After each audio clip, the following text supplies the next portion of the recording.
Bakal Capres Koalisi Perubahan menyampaikan kritik terhadap kebijakan subsidi kendaraan listrik. Anies sebut bukan hanya dinikmati oleh kalangan mampu. Kita akan bahas kritik Anies ini bersama Ketua DPP Bidang Energi Partai Nasdem Qurtubi, bergabung juga Johannes Joko, tenaga ahli utama KSP. Selamat malam Bapak-Bapak. Selamat malam Pak Qurtubi, selamat malam Mbak Friska. Selamat malam Mas Joko, soal kritiknya Pak Anies nih, subsidi mobil listrik ini bukan solusi yang tepat karena dinikmatinya justru oleh kalangan mampu. Iya Mbak Friska, kalau kita lihat hanya sepotong kan ya orang akan memaknainya seperti itu. Tetapi yang harus kita lihat itu sebenarnya secara utuh. Bahwa sebenarnya kendaraan listrik itu adalah masa depan. Dan kalau kita bicara masa depan, ini adalah komitmen kita bersama Mbak. Komitmen untuk mengurangi zero emisi. Dan kalau kita bicara mengurangi zero emisi, ada dua hal yang selalu disepakati oleh berbagai ahli di seluruh dunia, itu terkait elektrifikasi transportasi yang pertama, dan yang kedua terkait dekarbonisasi listrik. Nah, dua-duanya ini sekarang ini oleh pemerintah, kalau kita sepakat dengan kondisi bahwa komitmen net zero emission harus dilakukan, kita harus menyadari Indonesia itu punya sumber dayanya dan Indonesia juga punya marketnya. Antara sumber daya dan market ini ada tengah-tengah celah yang harus segera diisi. Sebab kalau celah ini tidak diisi, maka sekian tahun ke depan Indonesia akan sekali lagi hanya menjadi konsumen terhadap produk-produk kendaraan listrik. Ini sebenarnya yang menjadi komitmen pemerintah, dan untuk melanjutkan komitmen ini, melakukan komitmen ini, ada tahapan-tahapan, rute-rute yang dilakukan oleh pemerintah. Salah satunya adalah rute, misalnya memberikan subsidi 7 juta kepada kendaraan motor listrik. Dan juga memberikan insentif. Jadi bukan subsidi ya Mbak, tapi insentif kepada kendaraan roda 4 ataupun kepada produsen bus listrik, begitu Mbak. Harus dilihat secara keseluruhan kalau dari Istana, Pak Qurtubi, bagaimana Nasdem melihatnya, mana yang dianggap tidak tepat? Kalau tadi Mas Joko bilang bahwa ini insentif dan bagian rute untuk komitmen pemerintah soal ini. Insentif hanya istilah memperhalus, faktanya itu nanti adalah yang mestinya dibayar ke negara, pajaknya itu dari produsen atau siapapun, lalu menjadi tidak dibayar ke negara, lalu berubah menjadi insentif. Dan kebijakan ini, saya setuju saja misalnya ke kendaraan listrik untuk angkutan umum, bus, ya, lalu untuk sepeda motor. Sebab kalau untuk yang kaya, ini bisa memperlebar kesenjangan yang sudah terjadi, tambah menjadi-jadi ini semasa COVID ini, rakyat banyak yang kehilangan pekerjaan, banyak yang hampir miskin menjadi miskin. Jadi kesenjangan itu melebar loh sekarang ini. Hati-hati, ya. Lebih baik pajaknya diterima saja oleh negara. Jangan dipakai untuk insentif untuk yang kaya, yang untuk mobil-mobil. Itu satu. Kedua, saya sepakat kita harus menuju ke energi bersih, ya. Tapi sebaiknya pakai dulu metode yang lain.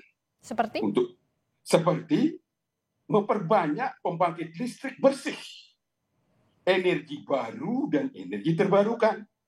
Sebab untuk diketahui, mungkin sekitar 70% listrik di Pulau Jawa ini dari energi fosil, terutama batu bara. Apa artinya lalu mempercepat kalau energi yang dipakai untuk yang dikembangkan oleh pemerintah tetap energi batu bara dengan program 35.000 megawatt yaitu batu bara itu. Nah, akibatnya oversupply. Lalu diberikan subsidi berlawanan arah. Ya. Mas Joko? Dalam hal ini, konteks ini.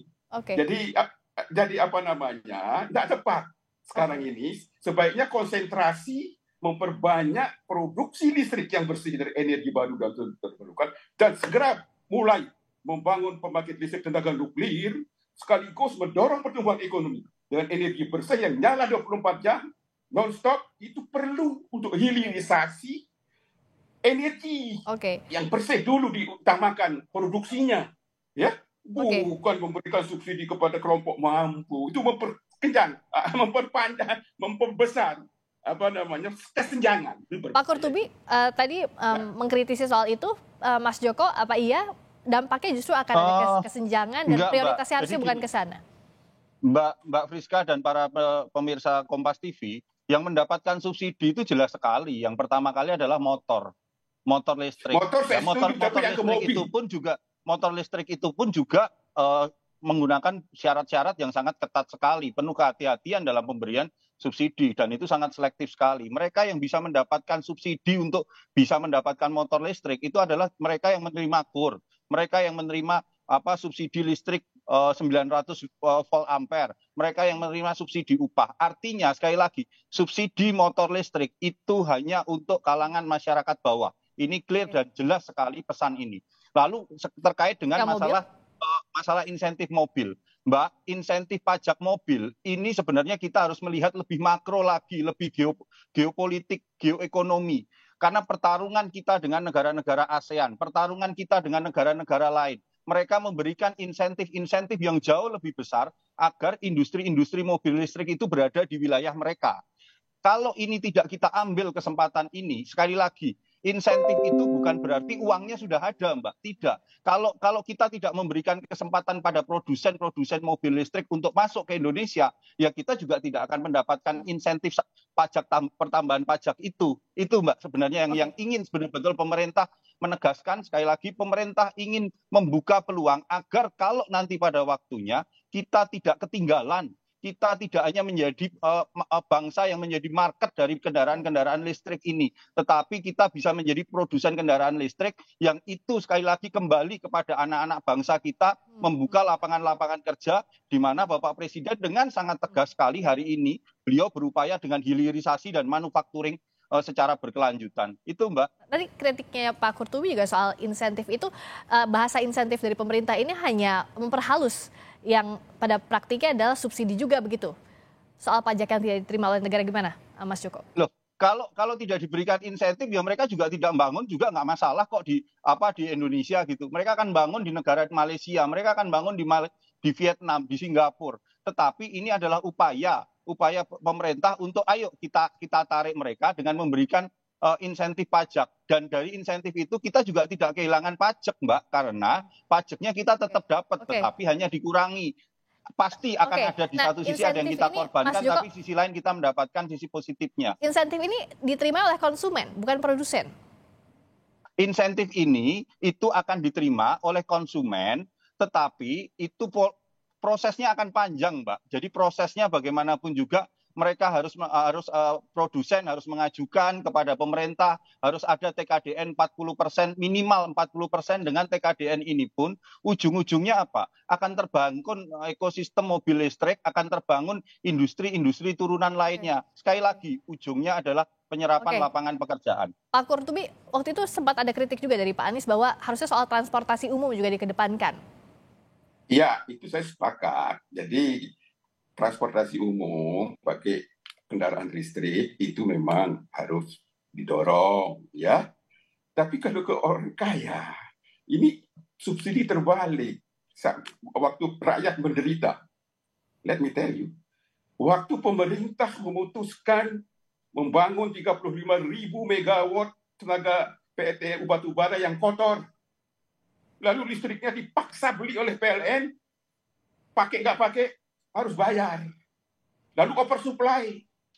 Lalu pemerintah berinisiatif, ya, memberikan subsidi kompor listrik kepada rakyat, gratis kompor listriknya kepada rakyat.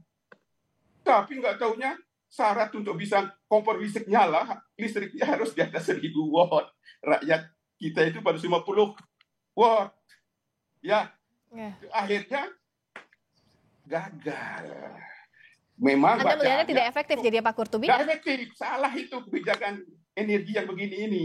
Jadi pura-pura menolong rakyat dengan subsidi kompor listrik gratis, tapi rakyat harus konsumsi listrik lebih banyak lagi dengan menaikkan kapasitas listrik di rumahnya dari 450 ke atas 1000. Ini nggak benar. Ya, kebijakan energi kita ini amburadul. Orgade. Jangan diteruskan. Salah. Hampir tidak ada negara di dunia yang memberikan subsidi listrik untuk mendorong rakyatnya membeli kendaraan listrik. Nggak ada itu. Ya, Oke, nggak ada. Mas Joko, kritik keras dari Pak Kurtubi tadi? Iya, kalau tadi yang Pak Kurtubi bilang nggak ada negara, faktanya memang ada Pak sekarang dalam berlomba-lomba bagaimana mereka mengambil ekosistem kendaraan listrik ini. Ada Cina, bagaimana India berlomba-lomba juga, bagaimana Vietnam berlomba-lomba memberikan subsidi. Dalam konteks industri ini. Makanya Pak Kurtubi, ini kan pilihan kita Pak Kurtubi. Tidak ada yang salah. Ini kan pilihan strategi. Bagaimana kita bisa memenangkan pertarungan ini. Nah, itu kan versinya Pak Kurtubi salah. Tapi tentu pemerintah dalam mengambil kebijakan ada kajian-kajian yang lebih komprehensif. Ada berbagai masukan-masukan dari berbagai akademisi yang lainnya. Begitu Mbak Priska. Singkat, saya ke Pak Kurtubi dulu. Jadi apa kalau dari versinya Nasdem yang tepat? Yang tepat, ya kita harus wise. Rakyat kita sedang menderita. Janganlah diperlebar kesenjangan ini. Lebih baik konsentrasi memproduksikan listrik bersih dari energi baru dan terbarukan. Ini apa artinya lalu? Pengurangan karbon kalau kendaraan listrik produksi listrik berkarbon yang harus dikurangi, PLTU batu bara yang harus dihentikan. Kenapa PLTU batu bara diperbanyak? Salah itu. PLTU batu bara luar biasa. Jadi ganti dengan nuklir sama energi terbarukan. Secepatnya itu. Terakhir ke Mas Joko, silakan. Apa yang disampaikan Pak Kurtubi itu pun juga menjadi skenario, skema-skema yang sekarang ini sedang dipersiapkan pemerintah secara utuh. Misalnya bagaimana transisi merubah PLTU batubara itu akan dimulai di tahun 2030 sampai akhirnya 2050 hingga akhirnya pembangkit listrik ini akan menggunakan energi alternatif. Semuanya juga sudah dilakukan, Pak. Dan satu lagi yang harus diingat, bagaimana Bapak Presiden sangat mendorong mobil listrik atau kendaraan listrik ini adalah untuk mengurangi ketergantungan BBM impor kita, Mbak, yang begitu besar. Dan ini menjadi tantangan kita karena kemandirian energi kita itu sangat tergantung sekali dengan ini. Begitu, baik. Baik. Sengaja pemerintah mempercepat kendaraan listrik ini untuk menutup kelemahan fatal pemerintah. Membiarkan pengelolaan migas kita ini hancur. Undang-undang migas yang melanggar konstitusi dibiarkan sekarang. Baik, tapi ini kalau dari pemerintah ini masih on the track ya kebijakannya? Masih Mbak, kebijakan pemerintah masih on the track semua sampai hari ini. Skema itu sedang disiapkan. Memang kita punya masalah sejak lama. Baik, kita akan lihat bagaimana efektivitas dari kebijakan yang dipilihnya. Terima kasih Pak Kurtubi, terima kasih juga Mas Johannes Joko telah bergabung di Sapa Indonesia Malam. Selamat malam Bapak-Bapak.